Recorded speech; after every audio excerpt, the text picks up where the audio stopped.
다음 2차원 배열 예제를 살펴보도록 하겠습니다.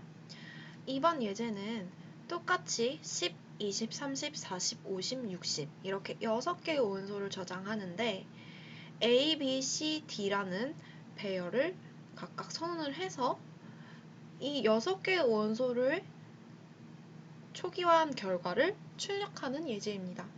그래서 밑에 있는 코드는 전부 다 A 배열을 출력하는 코드, B 배열을 출력하는 코드, C 배열을 출력하는 코드, D 배열을 출력하는 코드로 이루어져 있습니다. 각각 출력하는 코드는 모두 동일하기 때문에 하나만 설명하면 이중 포문을 사용을 해서 i는 0부터 2까지 해서 두 개의 행을 출력을 하고 또 안쪽 포문을 돌려서 3개의 열을 출력하고 있습니다. 그리고 A, I, J로 각각의 원소를 찍게 되면 안쪽 포문이 돌아가면서 하나의 행에 대해서 모든 열을 다 출력하게 되고 안쪽 포문이 끝나면 printf로 개행을 의미하는 제어 문자를 만나서 한 칸을 띄고 다음 줄로 넘어가게 됩니다. 이렇게 해서 이중 포문을 다 돌리게 되면 배열의 모든 원소가 출력이 되고 하나 행에서 다음 행으로 넘어갈 때 개행이 이루어집니다.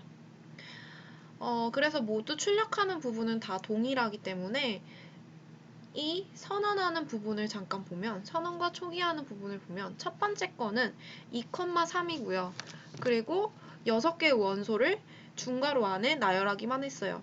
그러면 차례대로 10, 20, 30이 첫 번째 행에 들어가게 되고 40, 50, 60이 두 번째 행에 들어가게 됩니다. 따라서 이 출력한 결과는 첫 번째 행에 10, 20, 30 그리고 40, 50, 60이 두 번째 행에 나타나게 됩니다. 이제 B라는 배열은 똑같이 6개의 원소를 저장을 하고 중괄호를 사용을 했는데 앞에 행의 개수를 생략했습니다. 하지만 열의 개수는 들어있기 때문에 상관이 없습니다. 이 열이 3개이기 때문에 6개의 원소가 있는데 3개의 열이 존재를 한다면 행은 2개가 필요할 것입니다. 그래서 컴파일러가 자동으로 행의 개수를 계산을 하겠죠. 그래서 2개의 행이 필요하다는 것을 계산을 하게 될 거고 거기에 맞춰서 10, 20, 30은 첫 번째 행에 그리고 40, 50, 60은 두 번째 행에 저장이 됩니다. 그래서 마찬가지로 B의 배열을 출력하였을 때도 10, 20, 30이 첫 번째 행 그리고 40, 50, 60이 두 번째 행으로 나타나게 됩니다. 이제 다음 C 배열을 보겠습니다. C는 2행 4열의 행입니다. 그러면 총 8개의 공간이 만들어질 건데요. 그런데 원소는 6개밖에 존재하지 않습니다. 이렇게 되면은 차례대로 원소가 들어가게 됩니다.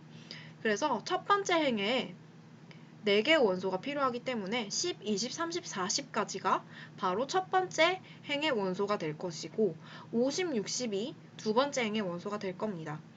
그러면 두 번째 행의 원소도 4개의 공간이 만들어지는데 2개밖에 저장이 안 됐기 때문에 나머지 두 공간에는 0이라는 값이 자동으로 초기화가 됩니다.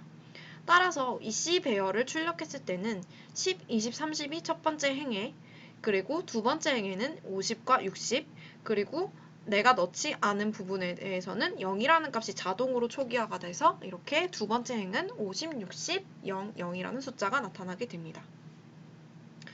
마지막으로 D 배열은 똑같이 C처럼 2행 4열인데 중괄호를 사용을 해서 행을 구분을 지었습니다. 그렇게 되면 첫 번째 행에는 10, 20, 30이라는 값이 그리고 두 번째 행에는 40, 50, 60이라는 값이 들어가게 됩니다. 그런데 2행 4열이기 때문에 하나의 행에는 4개의 열이 만들어지게 됩니다. 그런데 내가 원소를 3개만 초기화를 했기 때문에 나머지 하나의 열에는 자동으로 0이 값이 들어가서 초기화가 됩니다. 마찬가지로 두 번째 행도 4개의 열, 즉 4개의 공간이 만들어지는데 우리가 초기화를 3개의 값만 적었기 때문에 나머지 한 공간에는 0이라는 값이 자동으로 들어가서 초기화가 됩니다.